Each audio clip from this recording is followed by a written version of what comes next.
guys, today I'm going to show you how to start a keychain with an alpha pattern. Here are some examples of keychains with alpha patterns, and I have a similar one that I'm going to use today. When I make my keychains, I use D-ring keychains, which look like this. This one I believe is a 1 inch and this is a 1/2 inch. And depending on your pattern, you'll need either a 1 inch or even bigger, or a smaller one like this 1/2 inch. The pattern I'm going to be using is 13 knots across, so it's not that big. So I'm probably going to use this smaller one here. But if you're going to use a bigger one, you can use this. You can use this even if your pattern is small or if you're unsure. But since this one is only 13 knots across, I'm going to be using the smaller one. The next thing you need to do is cut your base strings for this.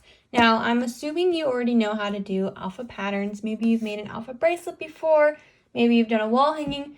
A keychain is like the same as a wall hanging. You're just using a keychain instead of a dowel. But I am going to assume that you know how to make alpha patterns. So I'm going to need 13 base strings for this keychain. That is an odd number, which means I will have one looped over that will have an extra.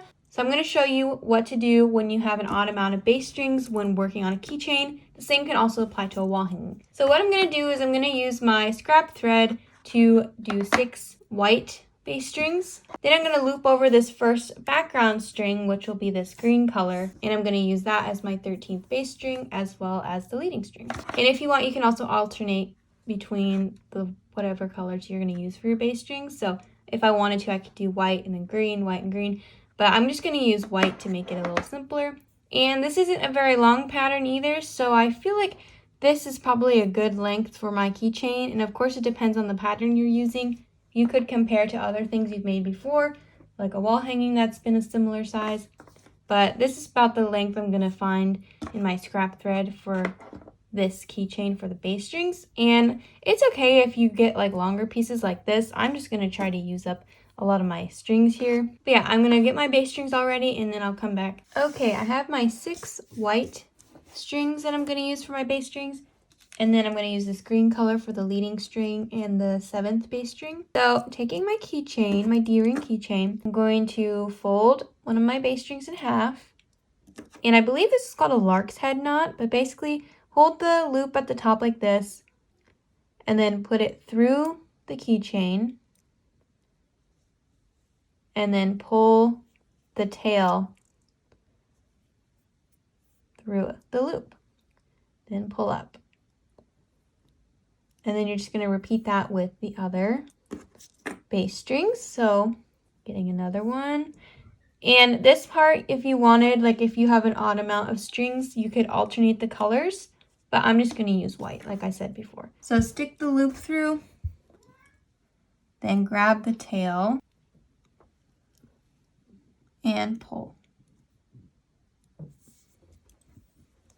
So yeah, just put all your base strings on and I will get back to you when I'm going to put the leading string on. Okay, I have 12 of my base strings on and now I need to put the 13th base string on, which is attached to the leading string for this first row. So I like to make my keychains, I like to swivel this around and start here. So I like to have the knots above the rows, but you can do it this way if you want. It depends though, the direction you're going to have it in, because it'll kind of depend where you put your leading string. This is for if you have an odd amount of base strings, by the way. So I always do my alpha patterns left to right. So I want to put my leading string here on the end. So I'm going to flip it back over, because this is the back of the knots. And I'm going to put it right here. So basically, what I do is unspool some of my thread and then fold it in half until it sort of matches the rest of these strings. So like that's probably good. And then I just do the same thing I did before. So I'll stick this loop, don't cut anything, keep it on the whatever you have your thread on. So stick it through here. Hold on. Okay, stick it through here. And then just basically, I have mine on a bobbin, just pull the bobbin through. And don't forget to also pull the tail through. And oh, it's like caught in all this. Hold on.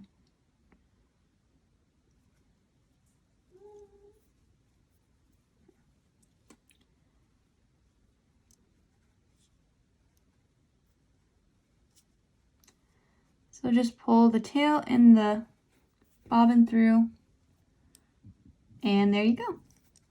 Then arrange, just, you know, rearrange these. And that is how you start an alpha keychain. So if you didn't have your leading string already attached, you would just tape it down and then just tape down your leading string like right next to this and just get started on your keychain. But that is how you start a alpha pattern keychain with the bass strings, and how to add a leading string / bass string onto your keychain if you have an odd amount of bass strings needed. But I hope this tutorial was helpful, and good luck on your future keychains. And if you're wondering where I got these D-ring keychains, I just got them on Amazon. I think you can also find them maybe at a craft store, but Amazon is the best if you want to get like a bulk amount of them. I have so many that I ordered a really long time ago and I still have a bunch. So that's where I get mine. But yeah, thanks for watching, and I'll see you in my next video. Bye!